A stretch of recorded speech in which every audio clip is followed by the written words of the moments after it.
Let's start with a question I bet a lot of you have wondered about. You see these headlines, right? How on earth do some of the wealthiest people on the planet end up paying less in taxes than you or me? Let's dig in. Yeah, exactly. And the secret here, it's not what you see in the movies, stashing cash in a suitcase. It's all about understanding that the ultra wealthy are playing a completely different game with a totally different set of financial rules. And it really all boils down to this one fundamental difference in strategy. See, for most of us, it's simple. You earn income, you get taxed on that income right away. The wealthy, though, they focus on growing their assets and then figure out ways to get cash without it ever being called income. Okay, so how exactly do they pull this off? Well, it isn't just one single magic trick. It's a whole system, really, built on two core playbooks. And these playbooks work together to minimize, defer, or sometimes completely erase their tax obligations. So the first one is a really powerful strategy for personal wealth. It's all about how you hold on to your assets and get cash from them.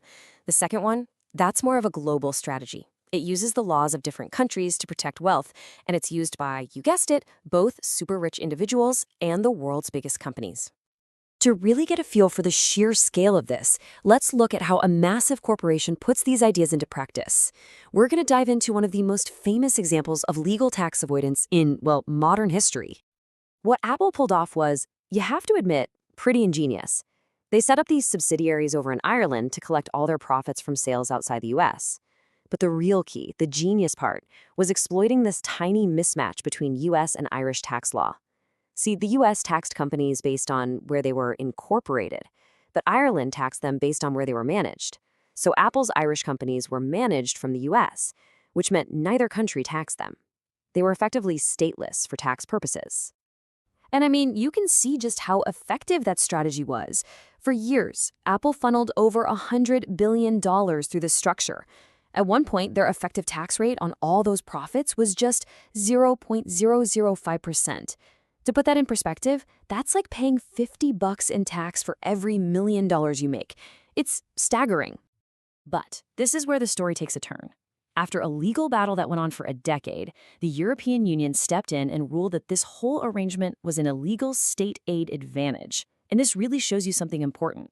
The line between clever legal planning and something that governments will eventually come after, well, that line can be incredibly thin. Okay, so that's how a massive corporation does it. But what about individuals? How do they apply that same basic logic, avoiding taxable events? Well, the most famous strategy has a pretty memorable name: buy, borrow, die. Yeah, it sounds super dramatic, right?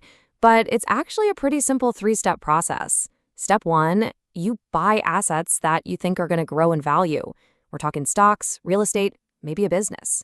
Step two, instead of selling those assets to get cash, you borrow against them. You use them as collateral for low-interest loans.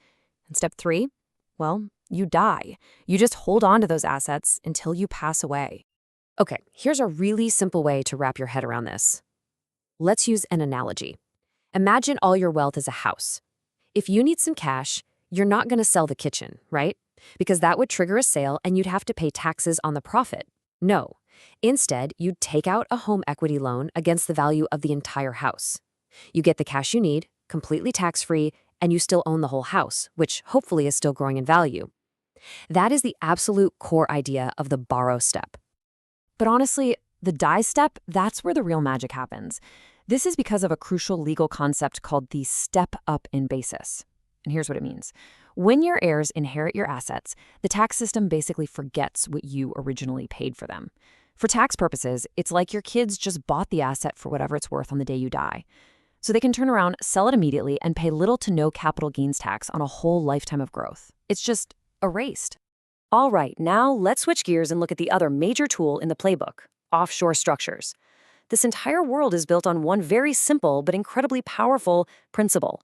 The rich don't own things, their companies do. The whole goal is to separate you, the person, from the legal ownership of your assets. Let's use another analogy here: a series of lockboxes. First, you set up what's called a shell company in a low-tax place like the Cayman Islands. Now, this company is a real legal entity, but it probably has no employees, no office. It just exists on paper. And its only job is to legally own your stuff: your mansion, your yacht, your stocks. That's lockbox number one. Okay, but you don't stop there. Then you add another layer for privacy and protection. You create a trust in a totally different country, say Jersey. And this trust's only job is to legally own the shell company we just talked about. So this is lockbox number 2, and it holds the key to lockbox number 1. And here's the final piece of the puzzle. You are named as the beneficiary of that trust. That means you get to enjoy all the assets, live in the mansion, sail the yacht, but you are not the direct legal owner.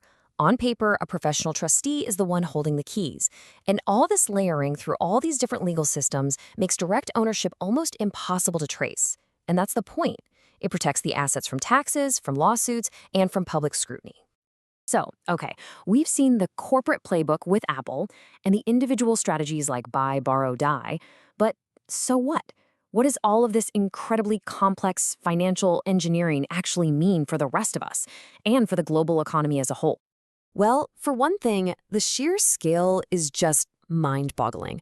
Researchers estimate that over $10 trillion in private wealth is held offshore.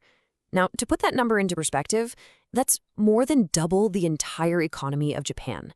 We're talking about a massive, massive amount of money that's basically operating under a completely different set of rules from everything else. But it's important to know that this system isn't going completely unchallenged. Governments are definitely pushing back. We're seeing new laws like one in the US called FATCA that basically force foreign banks to report on their American clients. And then you have these massive public leaks like the Panama Papers and the Pandora Papers, which have created a ton of political pressure for reform. Plus, there are these ongoing efforts to create a global minimum corporate tax, really to stop this race to the bottom where countries keep lowering their taxes to attract companies. And this brings us to a really crucial knowledge gap, something for you to think about. We often hear about tax avoidance and tax evasion. Avoidance is technically legal. It's using the law to your advantage. Evasion is illegal. But as we saw with the Apple case, that line can be incredibly blurry. And often, it only gets decided in a courtroom years and years after the fact. And here's another key point to chew on, another knowledge gap. That buy, borrow, die strategy, it's all built on leverage.